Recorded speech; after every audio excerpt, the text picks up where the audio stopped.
아멘. 오늘의 그 설교 제목은 응답받는 기도. 우리는 기도하면 늘 응답받기를 원하죠.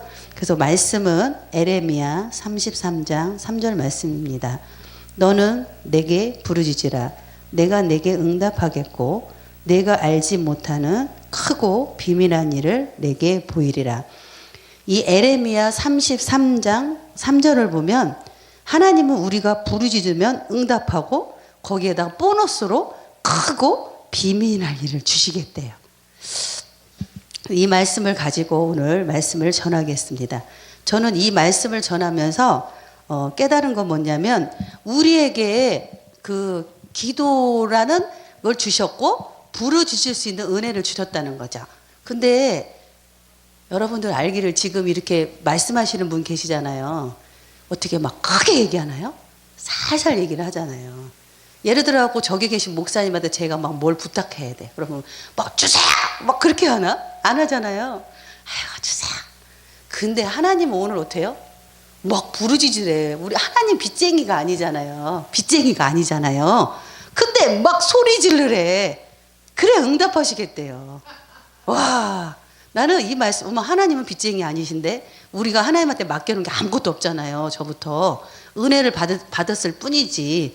그래서 오늘 제목은 응답받는 기도지만 거기에 부르짖는 은혜를 주셨다는 제목으로 말씀을 전하겠습니다.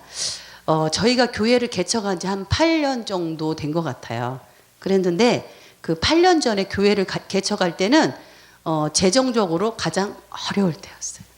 세상에 태어나서 가장 힘들게 살 때 하나님이 먼저는 물질 훈련을 저는 시키더라고. 그래서 13평짜리 아파트에서 큰 방에서 교회를 개척하게 됐는데 한 1년 정도 지나고 거의 1년 좀 넘었는데 이제는요 힘든 거예요. 처음에는 기쁜 마음으로 했죠. 그 방 한 칸에서 10명도 들어가지 않는 그 방 한 칸에서 교회 개척을 했는데 기쁜 마음으로 했지. 근데 가면 갈수록 힘들어지는 거예요, 마음이. 그래서 하나님, 언제나 우리는 집을 이사 가다는 기도가 아니라 언제나 우리는 밖에 나가서 교회를 또 아름답게 다시 이렇게 할까요? 그런 기도를 드리고 있었어요. 근데 하루는 어떤 분이 오셨어요. 저희 신학교 후배님인데 후배가 어떤 분을 모시고 왔더라고. 그래서 서로 얘기하고 상담하고 기도해주고 이렇게 보냈는데 다음 날 전화가 왔어요. 우리 후배 말고 후배가 모시고 온 부분이. 그러면서 그분은 저에 대해 잘 모르잖아요. 저도 그분에 대해서 모르는데 전화가 와서 그러는 거야. 지금 제가 가고 있습니다, 목사님. 잠시만 저를 만나주세요. 그러더라고요. 그래서 예, 알겠습니다. 근데 이분이 오면서 전화를 계속 하는 거야. 한 10번은 했나 봐. 어디로 움직일까 봐. 그래서 도대체 무슨 일 때문에 저럴까? 전혀 상상도 못하고. 그런데 나중에 와서는 전날 만났잖아요. 그 다음날 개척 자금을 갖고 온 거야. 개척하라고 돈을 딱 갖고 온 거예요. 와, 하나님의 역사는 우리가 상상할 수 없을 정도로 그렇게 일어났더라고요. 그리고 그때 당시에 교회를 개척할 수 있는 사람의 생각으로는 가장 물질적으로 어려울 때니까 무슨 교회 개척하겠다는 마음을 갖고 있겠습니까? 근데 지금 와서 보면 하나님이 하나님의 방법으로 하나님의 때에 교회를 하게 하셨다고. 그래서 우리 입으로 지금 이게 간증하는 거잖아요. 제가 돈이 있어서 제가 개척을 했다면 이런 간증 안 하죠. 그리고 하나님이 나를 도와주셨다고도 안 하겠죠. 그렇지만 저는 그렇게 할 수 있는 거예요. 저희들은 그렇게 하나도 없는 상태에서 다른 분이 가져오셨고 그건 성령의 인도함이잖아요. 그렇게 개척할 수 있는 그런 은혜가 있었고 교회를 이제 그 주신 돈으로 우리 식구 넷이 다 이렇게 꾸몄어요. 지하를 얻어서 처음으로 꾸몄는데 이제 이렇게 살 수 있는 강대상, 의자 이게 돈이 하나도 없는 거지. 그래서 우리 목사님한테 제가 그랬어요. 목사님 그냥 바닥에 앉아서 예배 드립시다. 구역 예배처럼. 구역 예배처럼 예배를 드립시다. 그러고 있는데 또 이제 하나님이 신기한 일이 벌어진 거지. 그 돈을 개척 자금을 주신 분이 또 왔어. 다음 날 어느 정도 진행이 됐는지 보러 온 거야. 와보니까 아무것도 없어. 벽에 그냥 벽지 붙이고 의자도 없지 강대상도 없지 아무것도 없어. 그러니까 이분이요 다 사주신 거예요. 하나님한테 다 헌신한 거예요. 100%. 뭐까지 사줬냐면 크리스마스 트리까지 사주고 방석까지 사주고 방석 커버까지 사주고 다 사준 거예요. 그렇게 해서 교회가 시작이 돼서 지금 저희가 이제 김포까지 3번 옮긴 거예요. 3번. 그러니까 교회를 옮길 때마다 하나님은 하나님 방법으로 하나님의 때에 물질을 주셔서 옮기게 하시더라고요. 네, 감사합니다. 그리고 지금 이제 말씀을 응답받는 기도라는 제목으로 말씀을 이렇게 드리려고 합니다. 저희가 교회 개척할 때 이것이 바로 하나님이 하셨고 하나님이 응답하셔서 그렇게 하셨다고 간증을 했습니다. 첫 번째는 응답받는 기도를 우리가 받으려면 하나님 앞에 겸손하게 기도를 해야 됩니다. 역대하 7장 14절에 뭐라고 했냐면 내 이름으로 일컫는 내 백성이 그들의 악한 길에서 떠나 스스로 낮추고 기도하여 내 얼굴을 찾으면 내가 하늘에서 듣고 그들의 죄를 사하고 그들의 땅을 고칠지라. 이렇게 말씀을 하고 계십니다. 우리가 여기 말씀을 보면 낮추고 기도하여 내 얼굴을 구하며 하나님 앞에 응답받는 비결은 우리가 우리 마음이 겸손한지 교만한지 알아야 됩니다. 그래서 혹시나 교만하다면 하나님 내 마음이 교만해요. 빨리 겸손하게 해주세요 하는 마음으로 기도를 해야 그 기도가 반드시 응답이 됩니다. 오늘 말씀처럼 그러잖아요. 낮추고 기도하여 내 얼굴을 찾으면 내가 하늘에서 듣는다고 응답하신다고 그렇게 말씀하셨습니다. 하나님은 우리에게 관심이 참 많습니다. 그리고 겸손한 사람은 하나님을 찾게 돼 있고요. 겸손한 사람은 또 기도하면서 주님을 바라보게 돼 있습니다. 제 경험에 의하면 이 고난을 통해서 우리는 겸손하게 하시는 것 같아요. 그래서 언젠가는 기도하는데 주님이 그러더라고요. 온유해지면 연단은 끝난다. 마침표는 딱 찍더라고. 온유해지면 너 온유해지면 내가 연단 딱 끝나. 그렇게 말씀을 하시더라고요. 그래서 아직도 고난 있는 거 보면 아직도 그 정도로 하나님이 원하시는 온유의 그 정도까지 가지가 않은 것 같습니다. 고난은 또 우리를 통해서 하나님 앞에 순종하게 이렇게 만듭니다. 첫 번째, 겸손하게 하는 기도는 하나님께서 응답하신다고 했죠. 그리고 두 번째, 믿음의 기도를 드려야 하나님이 우리의 기도에 응답을 하십니다. 야고보서 5장 15절에 보면 믿음의 기도는 병든 자를 구원하려니 주께서 저를 일으키시라. 믿음의 기도는 병든 자를 구원하신대요.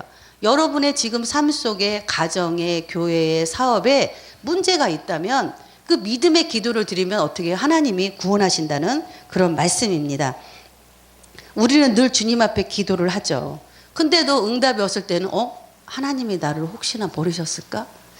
하나님이 왜 기도에 응답을 안 하시는 거지? 도대체 뭘까? 하는 그런 의문점을 가질 때가 많잖아요.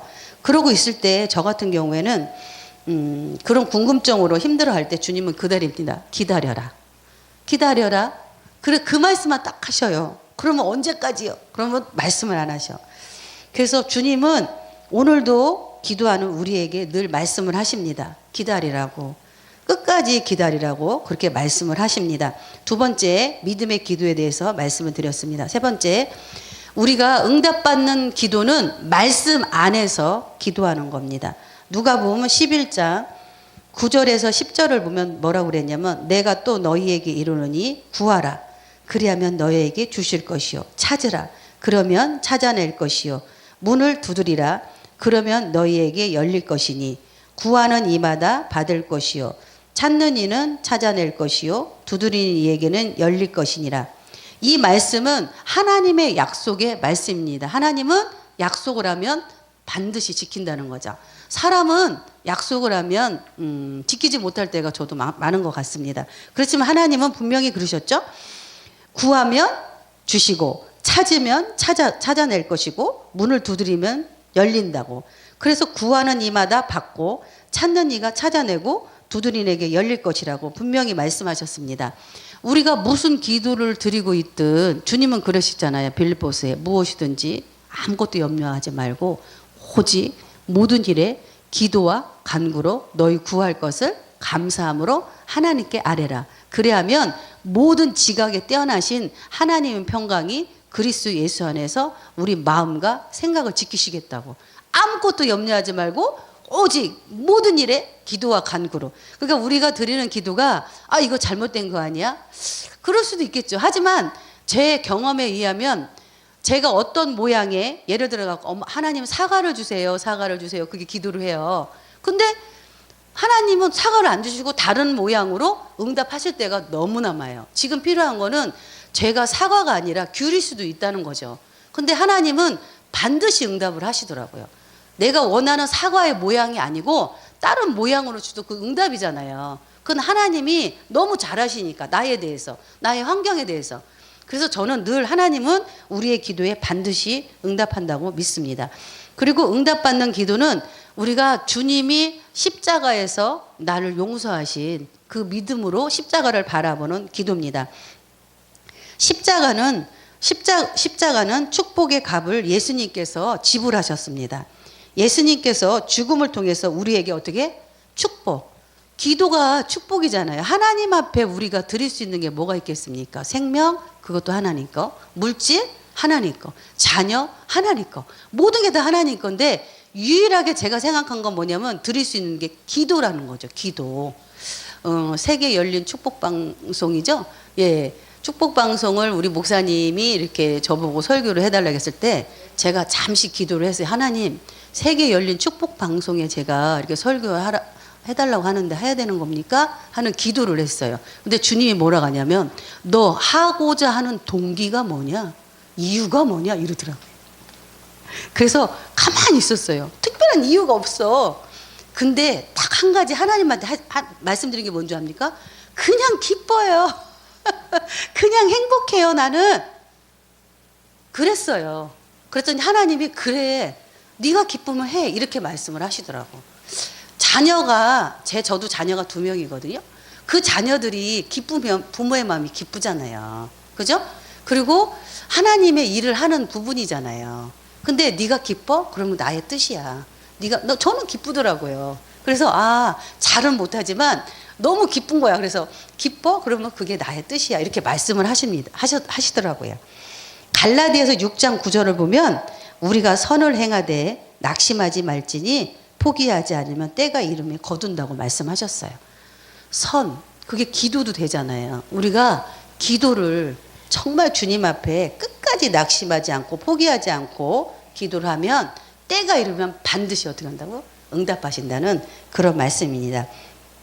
저는 기도를 통해서 여러 가지를 많이 깨달았지만 그 중에 한 가지는 뭐냐면 기도는 나의 운명을 바꾸더라고요. 저의 운명을 바꿨고요. 또 기도는 저의 모든 상황을 역전시켜 버리더라고요. 이렇게 보면 망할 것 같아요. 정말 어떻게 할 수 없는 지경이에요. 근데 하나님은 기도를 하니까 그것이 망하고 실패가 아니라 성공으로 역전시켜 버리더라니까요. 그래서 우리는 기도를 멈추지 말아야 된다고 말씀을 드립니다. 요한계시록 8장 3절에서 4절을 보면 무슨 말씀이 있냐면 또 다른 천사가 와서 제단 곁에 서서 금향료를 가지고 많은 향을 받았으니 이는 모든 성도의 기도와 합하여 보좌 앞 금제단에 드리고자 함이라. 향연이 성도의 기도와 함께 천사의 손으로부터 하나님 앞으로 올라가는지라. 계시록 지금 8장 3절에서 4절을 보면 우리가 드리는 기도가 천사가 금향로에 담아서 하나님의 보좌 앞에 가져간다잖아요. 이거 엄청난 거 아닙니까? 그러니까 우리가 드리는 기도가 없어지는 것이 아니라 정말 하나님께서 귀하게 받으신다는 말씀 아닙니까? 그러니 하나님은 반드시 그 기도를 받았으니까 하나님의 정하신 때 우리가 인내하고 기도한다면 반드시 응답이 있다는 말씀을 드립니다. 오늘은 응답받는 기도에 대해서 말씀드리는데 첫 번째는 우리가 응답을 받으려면 하나님 앞에 나의 마음이 겸손한지 아닌지 체크하시기 바랍니다. 두 번째는 내가 드리는 기도가 그냥 막연하게 드리고 그냥 형식의 기도가 아닌 믿음의 기도를 드리고 있는지 체크해 주시기 바라고, 또 세 번째는 내가 정말 하나님이 주신 말씀을 가지고 붙들고 기도하고 있는지 없는지 체크하셔야 됩니다. 그리고 네 번째는 예수님께서 십자가에서 용서하신 그 사랑의 마음이 나에게 있는지, 누구를 위한 중보를 기도를 하고 뭐를 기도할 때 정말 십자가를 바라보며 그런 기도를 하고 있는지 우리가 돌아보는 그런 시간이 됐으면 감사하겠습니다.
아멘.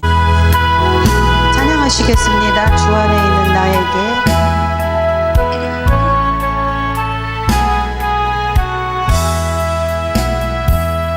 주 안에 있는 나에게 난 근심이 있으랴 십자가 밑에 나가고 내 짐을 풀어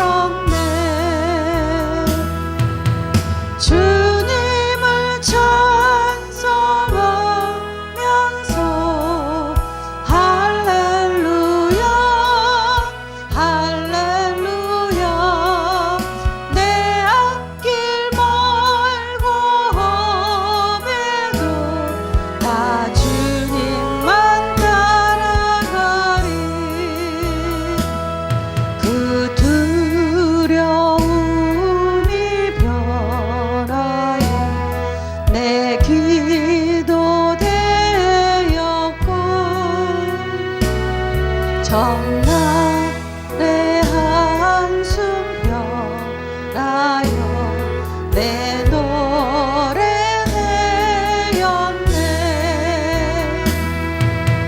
주님을 찬송하면서 할렐루야 할렐루야. 내 앞길 멀고 험해도 나 주님만 따라가리. 내 주는 자비하셔서 늘 함께 계시고 내 궁핍함을 아시고 늘 채워주시네. 주님을 찬송하면서 할렐루야 할렐루야. 내 앞길 멀고 험해도 나 주님만 따라가리. 내 주